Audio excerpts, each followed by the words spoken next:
Not a real truck. NART, NART. Not a real truck.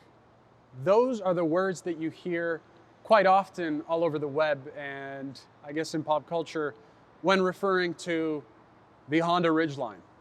Now, I'm not entirely sure of what everyone means by this is not a real truck because, well, with my experience owning several of them, I think quite the opposite.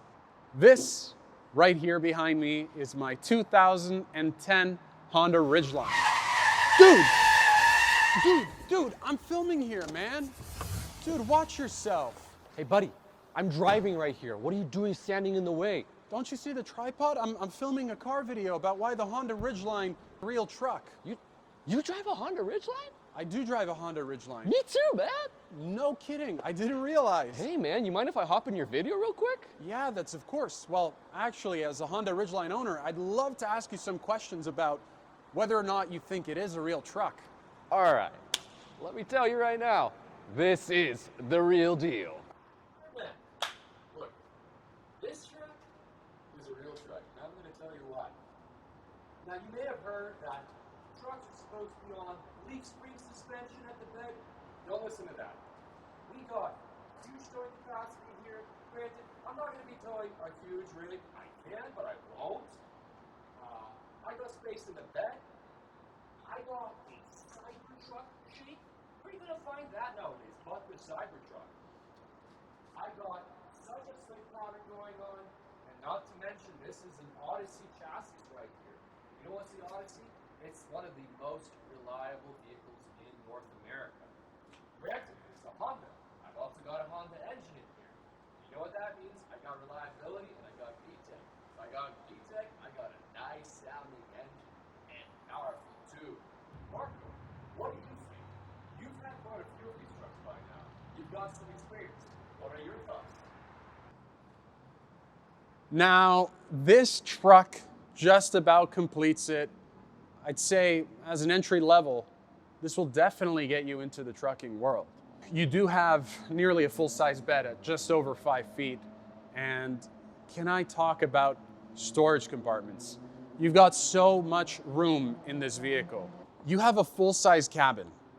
A full-size cabin. Can I repeat that? A full-size cabin. Your passengers are gonna love it. Not to mention, you can actually stow a lot of stuff in here when the seats recline up. But for your passengers, you're giving them a Honda Odyssey level drive.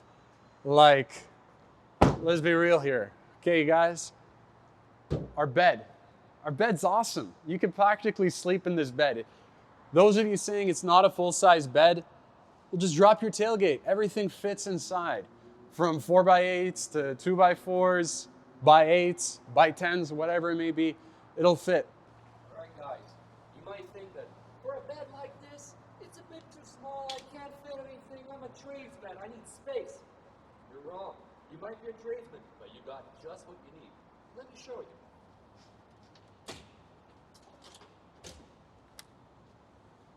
You know what's really awesome? I'll tell you. I got such cool access. You ever seen a truck that can do that? Open like this? Look at the access like.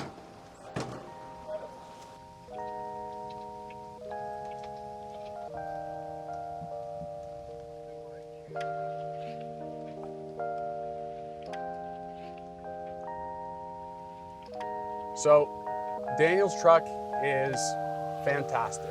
It's splendid in my opinion. When you see Daniel driving with it in the street, with its boxy, glorious shape, I just don't think of anything else but the Tesla Cybertruck. However, in my opinion, the Honda Ridgeline probably is better than the Cybertruck for many reasons. First being is, well, it's probably going to cost you a fraction of the price of the Cybertruck. That is due to, its depreciation over the years. But still, you can get into a beautiful Honda Ridgeline for under the 10,000 ballpark. Now, the next reason, of course, is the maintenance. When you look at one of these old cars, there's no parts that you can't really find online for it. In fact, every single part can be ordered almost directly from eBay or Amazon or Parts Avatar here in Canada. And with all cars comes maintenance. Some cars more than others, some cars less.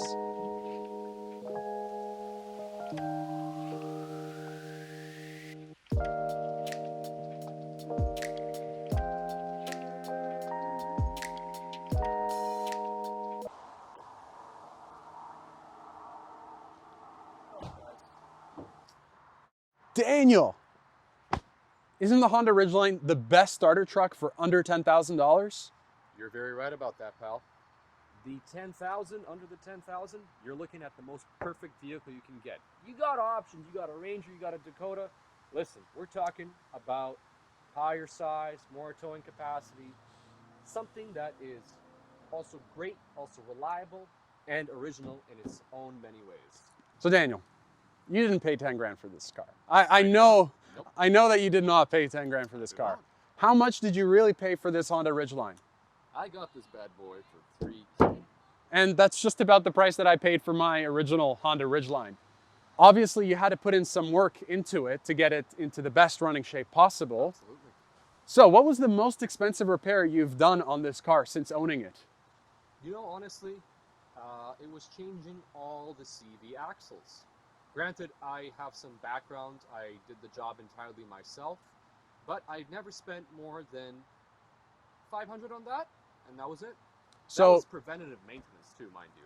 That's $500 for the parts for all the CV axles, and you doing the labor yourself.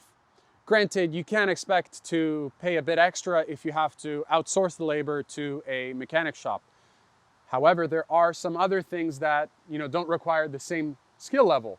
It could be things such as replacing the brakes, oil changes, all that jazz. So just how much money do you have invested in this? I'm talking about everything in order to get it up to, let's say, highway safety standards. So buying the car and then all the maintenance I've done, I'm in about $7,000. Mind you, this thing goes for, let's say, roughly $12,000 to $15,000. You want it certified from the dealership. What are we talking about here then? There you go. So that is one way that you can get yourself into a perfect starter truck for well under 10 grand.